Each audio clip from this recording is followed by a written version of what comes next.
ጀምር። ሰላም የዘወትር ተመልካቾቼ እንደምን አላችሁ? ዛሬ ሃይፐርቴንሲቭ ፔሸንት ነች።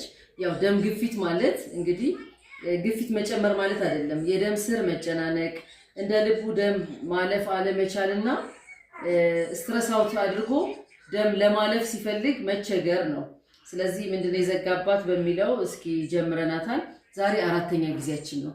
እግሯ አብጦን ይሄ እንደዚህ ታጥፎ ነው ያገኘኋት። ይሄ ማለት እንግዲህ ሰርኩሌሽን የለም። እግሯ ምን እየሆነ ነው?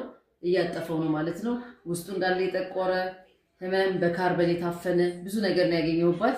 የሰጠኋትን ምግብ እንግዲህ በአግባቡ እሷም ተጠቅማ ስለረዳችኝ ለውጥ አግኝተናል።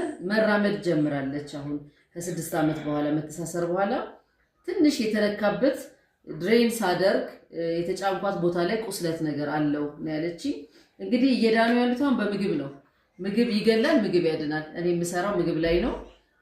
ስለዚህ ምግባችሁን አስተካክላችሁ ከስኳርም ከደም ግፊትም እንዲሁ ከኮሌስትሮል መዳን ይቻላል እና ሆዳችን አንወደድ ነው የምለው። ተው ከተባለ መተው ነው። ያው ስለሚገል ምግብ ገዳይም ነው አዳኝም ነው። ስለዚህ ለእናቴ የሰጠኋትን ምግብ በአግባቡ ተጠቅማ ግፊቷም ቀንሷል ነው የተባልሽው። ምን አሉሽ? እስኪ እንስማ ከሷ። ከበፊቱ ያው እየቀነሰ ነው ያለው፣ በተለይ ታችኛው ወርዷል። ተመስገን። ያ ማለት እንግዲህ ሲስቶሊክ ዲያስቶሊክ ሃይፐርቴንሲቭ በልምድ 120 በመቶ 120 በ90 የምንለው አይነት ነው። የእሷ ግን የታችኛው የጨመረ ነበረ።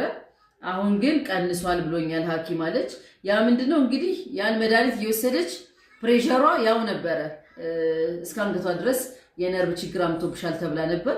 አሁን እግዚአብሔር ይመስገን እንግዲህ ሴንስ ካደረገች ማቃጠል ከጀመረ ነርቧ ሪስታርት አድርጓል ማለት ነው። መስራት ጀምሮላታል።